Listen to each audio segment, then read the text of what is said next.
আমি মনে করি পরিষ্কার বক্তব্য, গণভোটের প্রতি সমর্থন না জানিয়ে জুলাই সনদকে যদি আজকে ইগনোর করা হয় তাহলে আমাদেরকে কিন্তু আবার সেই গুম খুনের আয়নাঘরের দিকে আমাদেরকে ধাবিত করা হবে।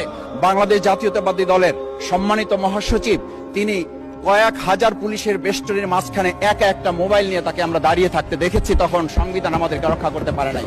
মাননীয় স্পিকার, আমি 350 মামলা নিয়ে 7 মাসের ব্যবধানে আপনিও আমার 2-1টা মামলাতে আপনি আমাকে সহযোগিতা করেছেন, সেটা এই সুযোগে ধন্যবাদ জানাতে চাই।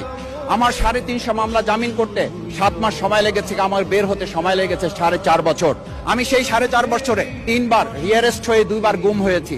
আমি তখন ডিজিএফআই, এনএসআই, ডিবিএসবির কাছে জানতে চেয়েছিলাম আমার সামনে দিয়ে বড় বড় নেতারা বের হয়ে যাচ্ছে, আমার অপরাধটা কি? তখন বলেছিল তারা হুমকি না, হুমকি হচ্ছেন আপনারা। আমাদেরকে যখন শেখ হাসিনার শেষ সরকার নিষিদ্ধ করেছিল তখন তারা 14 দল মিটিং করে বলেছিল এই জামাত শিবির হচ্ছে সবচেয়ে বড় সমস্যা, তাদেরকে নিষিদ্ধ করলে এই আন্দোলন থেমে যাবে। আজ একটা কথা পরিষ্কার বলতে চাই, এই গণবিপ্লব নিয়ে আমাদের মাথা ব্যথার মূল কারণ হচ্ছে এখানেই শেখ হাসিনা আমাদেরকে যথার্থ টার্গেটটা করেছিল। সেই টার্গেটের মূল লক্ষ্য ছিলাম আমরা। আমাদেরকে বলা হয়েছিল একটা গুলি করলে একটা সরে বাকিগুলো লড়ে না, সেই লড়ে না লোকগুলো ছিলাম আমরা। মাননীয় স্পিকার, যার কারণে আমাদেরকে তারা ভয় পায়।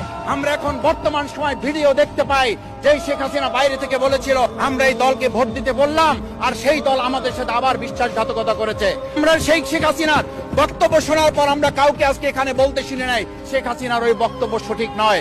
এই মানুষ প্রতারিত হয়েছে, বেইমানি করা হয়েছে। আবার যদি গণভোট জুলাই সনদ নিয়ে এই জাতির সাথে প্রতারণা করা হয় তাহলে মূল্য দিতে হবে শুধু নয়, আবার আমাদেরকে 17 বছরের সেই জেল জুলুম নিপীড়ন গুম খুনের জায়গায় আমাদেরকে ফিরে যেতে হবে। আমি মনে করি গণভোটের বিরোধিতা করার অর্থ হচ্ছে আমরা আয়নাঘরকে সমর্থন করতে চাই।